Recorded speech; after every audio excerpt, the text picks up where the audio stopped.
realizar conclusiones. Vamos a continuar. Sin embargo, quiero hacerles notar que la estadística inferencial no es parte del avance de nuestra asignatura, ¿no? Pero cabe hacer notar de que existe este tipo de estadística que maneja, que toma como herramienta a la estadística descriptiva para hacer predicciones posteriores. Por eso dice, ¿no? Es decir, un estudio estadístico se considera inferencial cuando se pretende inferir o predecir conclusiones que atañen a toda la fuente de información de donde provienen los datos. Les daba un ejemplo. Supongamos que nosotros deseamos hacer un estudio, les decía, sobre la magnitud de gastos, no sé si lo podemos llamar, cuánto se gasta haciendo uso de los celulares, concretamente en la compra de crédito, ¿no? Para el uso de sus celulares, cuánto gastan los estudiantes. Entonces podemos hacer un estudio, pero por ahí no podemos tomar a toda la población. Entonces podemos centrarnos, en lugar de manejar a toda la carrera de ingeniería de sistemas, podemos manejar quizás a un grupo seleccionado o al azar y hacemos ese estudio.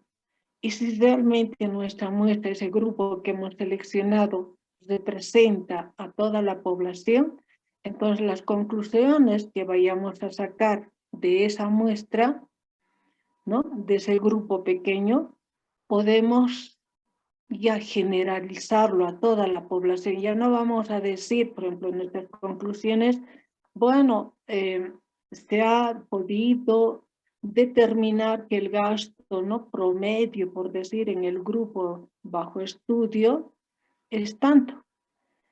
Recalco, si nuestra muestra es representativa, representa a toda la población, entonces ya podemos decir los estudiantes de ingeniería de sistemas, o sea, ya nos estamos refiriendo a todos,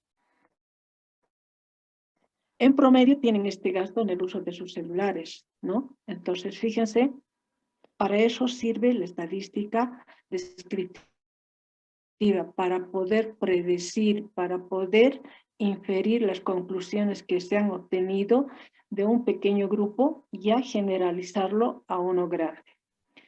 Bien. Sin embargo, como les decía, estas dos ramas no son independientes, por el contrario, son complementarias y entre ambas dan lugar, ¿no? Entre ambas dan suficiente ilustración sobre una posible realidad futura, dice, con el fin de que quien tenga el poder de decisión tome las medidas necesarias para transformar ese futuro o para mantener las condiciones existentes. ¿Esto qué quiere decir? Que estas dos ramas son complementarias, puesto que la estadística inferencial toma, ¿no?, la información que se ha logrado a través de la estadística descriptiva para poder hacer generalizaciones. Y con estas generalizaciones seguramente quien tiene que tomar decisiones lo hará, ¿no? Entonces, para la toma de decisiones. Bien, por ahí sale en promedio un gasto bastante alto y no cuenta con Wi-Fi, dirá mejor, entonces consideremos Wi-Fi o cambiarse de línea, qué sé yo, ¿no? Entonces, para la toma de decisiones. Cualquier investigación obviamente se hace para eso, ¿no? Para tomar alguna decisión. Bien, en resumen, la estadística es la ciencia, de manera general, la estadística, ¿no? En resumen, tenemos a la estadística descriptiva, a la probabilidad y a la inferencia. La probabilidad es un nexo entre la descriptiva y la inferencia. La estadística, se dice en la descriptiva, es la ciencia de la sistematización, la recogida, la ordenación y presentación de los datos referente a un fenómeno que presenta variabilidad o incertidumbre para su estudio metódico con objeto de. Ahí entra la probabilidad. de deducir leyes que rigen esos fenómenos, ¿no? Y todo esto ha de ser uso la inferencia estadística y poder de esa forma hacer previsiones sobre los mismos, tomar decisiones u obtener conclusiones. Entonces, estas tres ramas de la estadística están sumamente relacionadas, ¿no? Se apoyan, son complementarias. Bien. Dice, siendo la estadística aplicada a la unión de la estadística descriptiva y la inferencial, entonces se dice que la estadística se divide en dos ramas, en la descriptiva y la inferencial. Juntas tenemos lo que llamamos la estadística aplicada. Ahora, recordando, ya puntualizando lo que es la estadística, definición de la estadística. La estadística es la ciencia que se encarga de la recopilación, o sea, del recojo de la información, de los datos, de la representación y el uso de los datos sobre una o varias características de interés para que a partir de ellos se puedan tomar decisiones o extraer conclusiones generales. Esta es la definición. Bien. ¿Cómo se hace un estudio estadístico? ¿No? ¿Cómo vamos a hacer una investigación? Porque la estadística descriptiva nos sirve para realizar una investigación.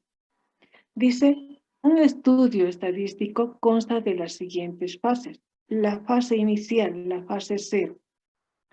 Tenemos que tener algún problema sobre el cual vamos a realizar la investigación. El planteamiento del problema, ¿no? En este caso, se trata de fumadores, ¿no? Personas que fuman. Entonces puede ser un tema de investigación. Entonces planteamos, ¿no? En la fase inicial, en la fase 0, el planteamiento del problema, que sería el ámbito de aplicación. Ahora, ¿dónde se ha generado ese problema? Vamos a ver entonces en qué tipo de población vamos a trabajar. En el caso del uso de los celulares, dije, los estudiantes de la carrera de Ingeniería de Sistemas, les indiqué, ¿verdad? Entonces, esa era mi población. Ahora, estamos hablando de una población o de un grupo que fuman. Entonces, hay que determinar dónde se ha generado ese problema y quiénes contarían nuestra población.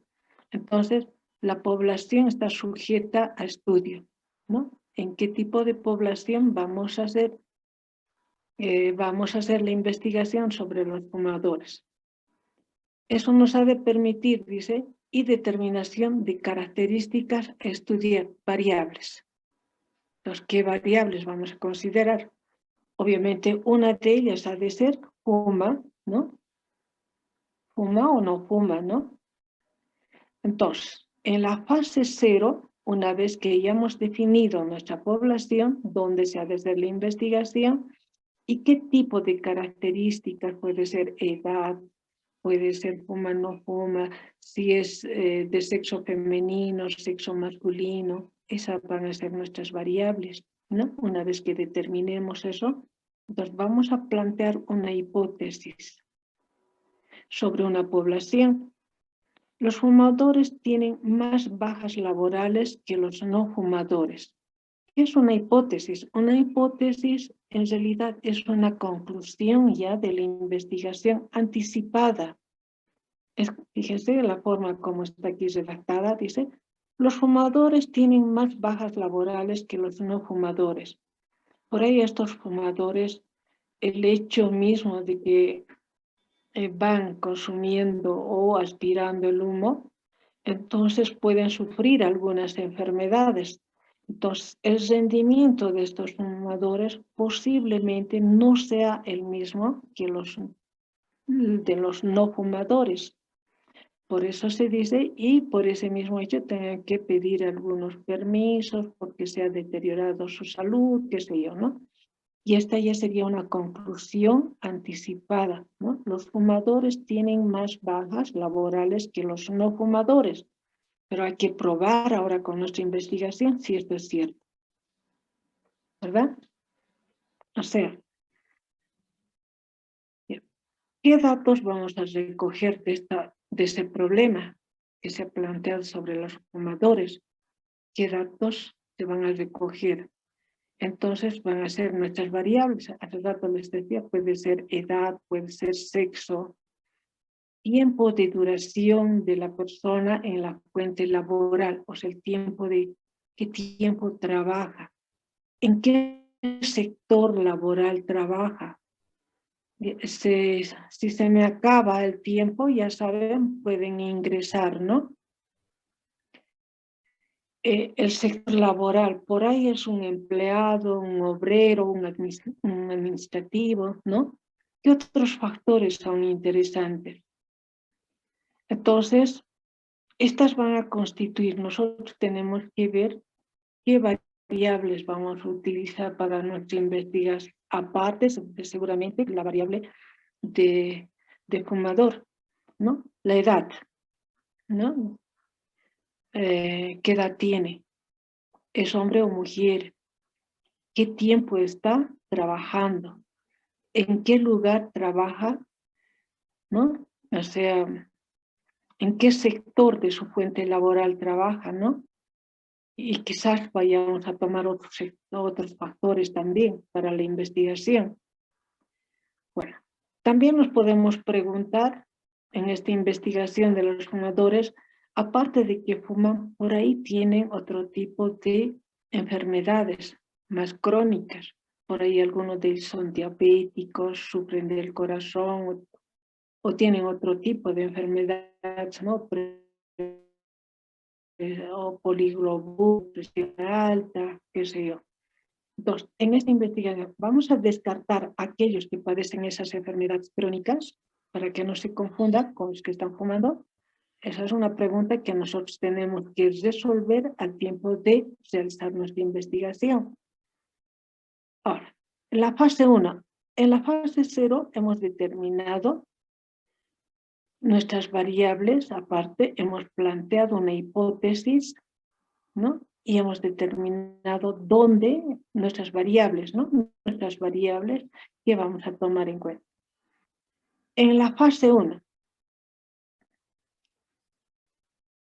la recolección de datos de la población sujeta a estudio. También en la fase inicial hemos determinado dónde se va a hacer la investigación. Puede ser en una empresa o en una institución, ¿no? Entonces ahí hay que ir a definir. Ahora, ¿cómo vamos a realizar, cómo vamos a recoger nuestros datos? ¿Cómo vamos a hacer la recolección de los datos de la población? ¿No?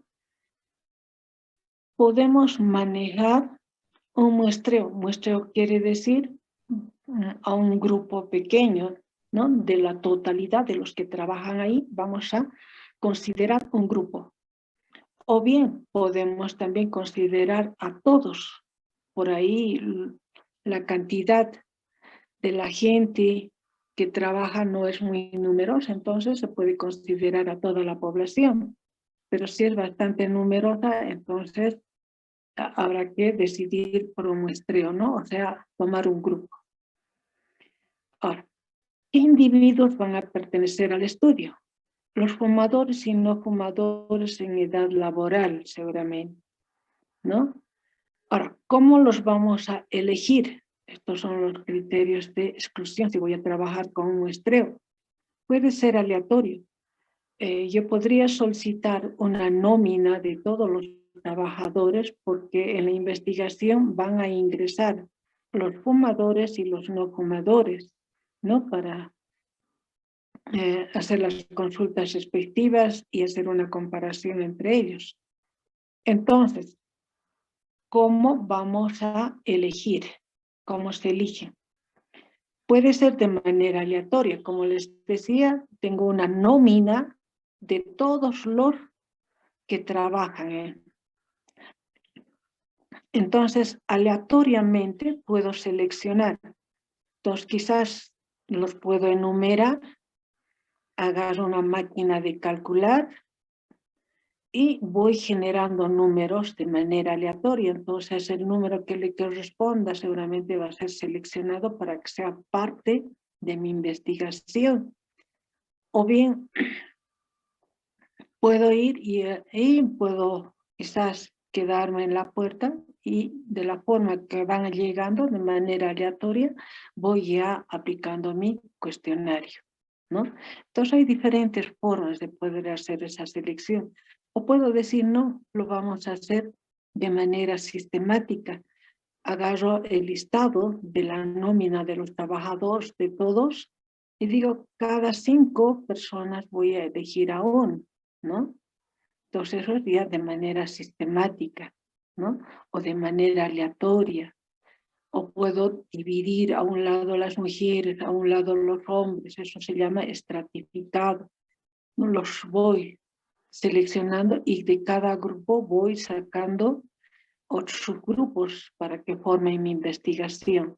Entonces hay diferentes formas de seleccionar. Ahora, ¿qué procedimiento vamos a utilizar para esa selección y para recoger la información? Estratificado, les decía, ¿no? O sea, voy separando por estratos. Puedo sacar, por decir, un grupo y de ese grupo seleccionar otros subgrupos, ¿no? E ir uniendo. El sistemático puede decir de cada 5, cada 10 de la nómina, puedo también seleccionar aleatorio. Bueno, el número que me salga en mi celular, entonces ya, ¿no? De manera aleatoria. U otra forma. Entonces, de esa manera puedo aplicar mi cuestionario para hacer la investigación en la fase 2. Entonces, en la fase inicial hemos planteado una hipótesis, hemos determinado dónde se va a hacer la investigación, ya sea una de empresa X, puede ser en una determinada institución, qué sé yo, ¿no? Y en la fase 1 hemos determinado si vamos a trabajar con un muestreo o vamos a trabajar con toda la población. ¿Y cómo vamos a recoger nuestra información? A través de estratos aleatorios, sistemático u otra forma, ¿no? O combinados también esas técnicas. Podemos hacer uso de ellos.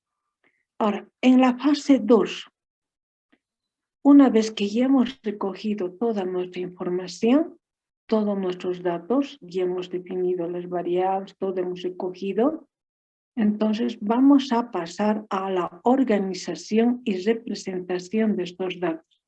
Entonces aquí ya está la estadística descriptiva. Entonces, hemos dicho que describir es resumir los datos obtenidos, ¿no? Luego lo vamos a analizar. Por ejemplo, una de las variables, el tiempo medio en la fuente laboral antes de la baja, antes de que pida permiso, qué tiempo ha trabajado de manera continua, ¿no? En fumadores y no fumadores. Entonces podemos representar esa información una vez ya resumida a través de gráficos o a través de tablas, ¿no? Tablitas aquí, ¿no? De esa variable. O a través de gráficos. También podemos interpretar esos datos en porcentajes, el porcentaje de bajas por fumadores, y estos pueden ser clasificados por sexo, ya sean mujeres y varones. Entonces ahí vamos a obtener frecuencias, gráficos, ¿no? Para su respectiva interpretación. Pues esto lo vamos a hacer nosotros, ¿no? O sea, no hay problema. En la fase 3, ¿no? La fase 3, ya una vez que ya hemos representado nuestros datos a través de gráficos o de tablas, y hemos hecho el resumen, ¿no? ya lo hemos clasificado en esa tabla. Entonces, ¿qué es lo que tenemos que hacer? El análisis de los datos y determinar el modelo matemático. ¿Qué tipo de comportamiento tiene? ¿No? Entonces, una vez que ya hemos hecho, ya se pasa a la inferencia estadística, ¿no? Ahí ya podemos ir, si estamos trabajando con una muestra, obtener nuestras ya conclusiones, lo vamos a obtener ya en la estadística descriptiva, y en la estadística inferencial ya podemos generalizar esas conclusiones y decir, con un nivel, por ejemplo, del 95%,